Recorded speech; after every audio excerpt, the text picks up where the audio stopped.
Good morning once again, and we are talking about the National Sanitation Day today.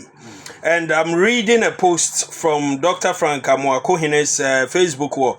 This Saturday, 2nd August 2025, the Ashanti region will embark on a routine monthly sanitation day effort under the leadership of His Excellency John Dramani Mahama and with the full support of the Ashanti Regional Coordinating Council.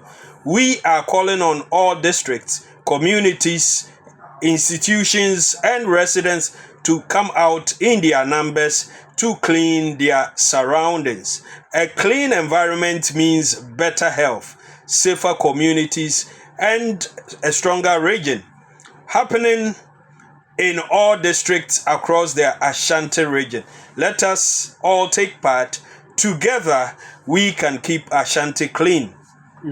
There's this idea of the National Sanitation Day that also was initiated somewhere in the year 2014.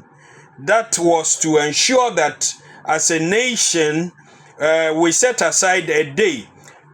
It was declared on November 1st, 2014 by the then government in response to the 2014 Ghana cholera outbreak.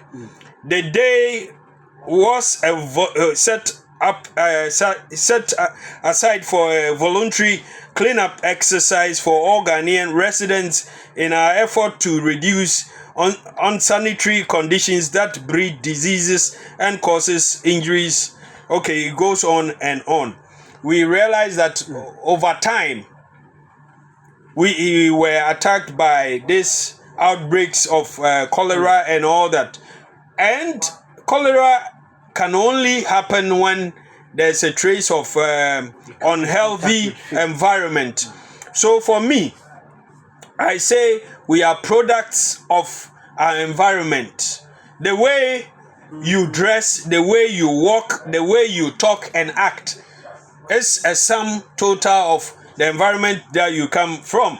Now, I wouldn't want to mention certain areas, but coming from Inchieso, I'll use Inchieso as a test case. Let's look at Inchieso in general. Inchieso is seen as a high-class area. People that come out of Inchieso are well-educated, well-cultured, and all that. They are the elite. The elite in society. You can still find areas in Inchieso that you see that people are... Looks like a slum. A slum. And when you enter that area, you look at that environment and compare it to, for instance, where Denyame, where Mecklin and Ultimate is. You can see that there's a vast difference, even within Inchieso. So people that come from these areas, it has effect on their outlook. For me, sitting here, it will be difficult for me to drive and drink water or eat something and then throw it out of my window. But one time, I was coming from church and I gave somebody a lift. That person had bought certain stuff, food, chops from the cafeteria at church. My church environment, CCC, very clean, very neat. This person from the same church bought it, and whilst I was driving, I saw the person attempting to throw it out of the window. I got angry. I would say I got pissed. And I said, no, drop it in the car. When I get to my destination, I'll get it out.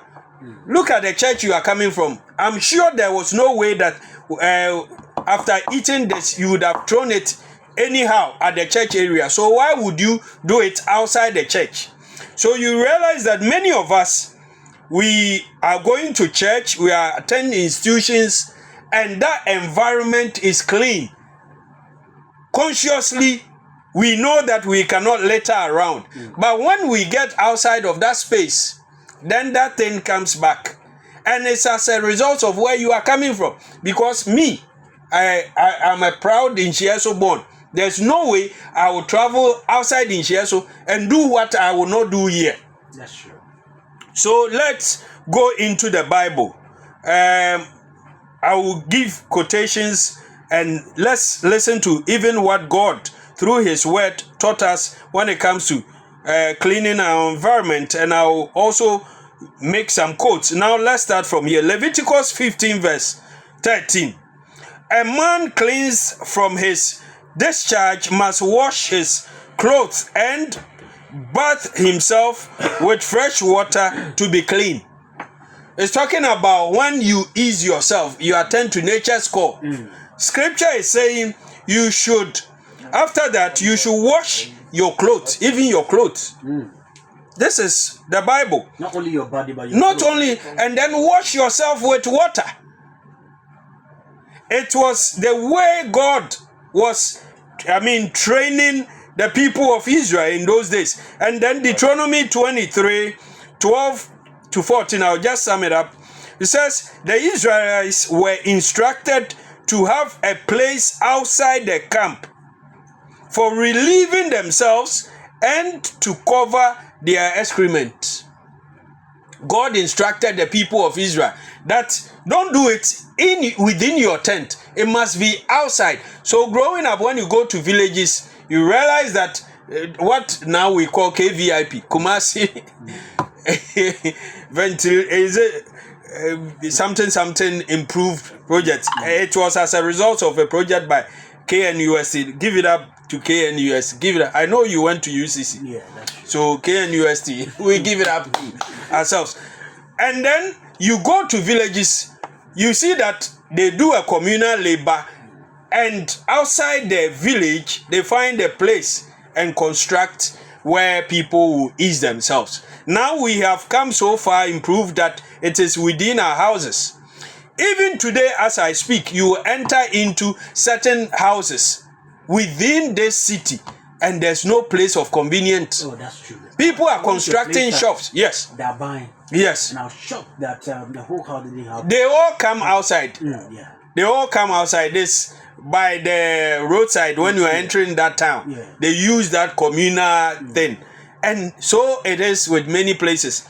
And you go to Edum, many of the shops do not even have a place to urinate. Just yesterday, I went to somebody around the PZA. You see that tall building? I think Yes. It's about 3 or 4 stories. Yes. While descending, I saw a gentleman who was facing the wall. So I thought maybe he was meditating. You know what he was doing? He was urinating into a bottle. Yes. Like this tall building. Yes. At least No there should be place. some provision for No. Urana or maybe KBIP. No. You see, many of us, we want to make money, and it's about money, not about ensuring that people, find these places of convenience. You can walk through Edum, and if you, pressed, senior, you sweat. You see that many people are walking, but they go and then they stop. Yeah. For a minute. So that the pressure will go down. So this is what we need to be conscious about. And the church, what we see outside, the structures is also encouraging this. Yes. Everything that our architecture and everything promotes that.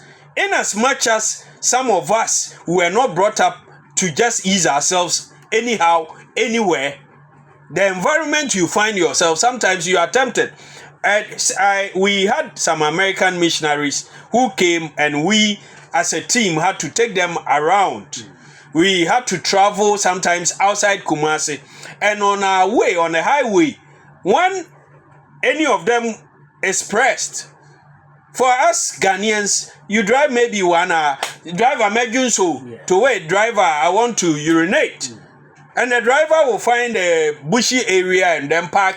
And we were cool. The ladies will enter somewhere and bend down and cover themselves. The gentlemen will find somewhere and point our guns, and then we will fire. Yeah. But this white, so it's strange. And then, in as much as they were complaining, we were telling them, see how we do it, just do it. They said no, they can't. In fact, It's a bushy area. Nobody is there. No habitation. But many of them found it difficult to just stand by the roadside and urinate. But here it's common. It's normal. Outside, those of you who have had the opportunity to travel outside, you go and there are stops along the highway. You can even move to a fuel station. They call it a gas station.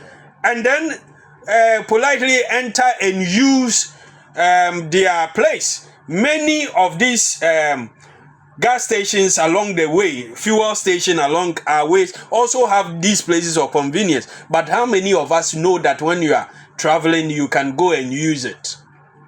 How many of us? So it is our environment. And then religion must also take a center stage. Psalm 51 verse 10, David prayed, create in me a pure heart, O God, and renew a steadfast spirit within me. David was asking for a pure heart. You cannot tell me you have a pure heart and outwardly you do, your environment is unkept. It's a reflection of who you are. Your environment tells the kind of spirit that is in you. Now we are busy building mansions, churches, and ensuring that they have the top stuff. Come to my church, Gracefields Chapel, close to the Ambi restaurant. Go and see our washroom. Somebody came to our pastor and confessed to him that he comes to church because of the washroom. So through our washroom, we are saving souls for Christ. All right. So, please wrap up. London, let me make some few quotations. Also for Siabotre, you spoke your tree very well and then people appreciated. Let me also do it. Joyce Meyer said, outer cleanliness is good, but inner purity is essential. When our hearts are clean, our lives will naturally glorify God. So when you have a pure heart, Osofo was talking about purity. Purity of the heart must reflect outwardly. And then he was blaming politicians. Now, this is where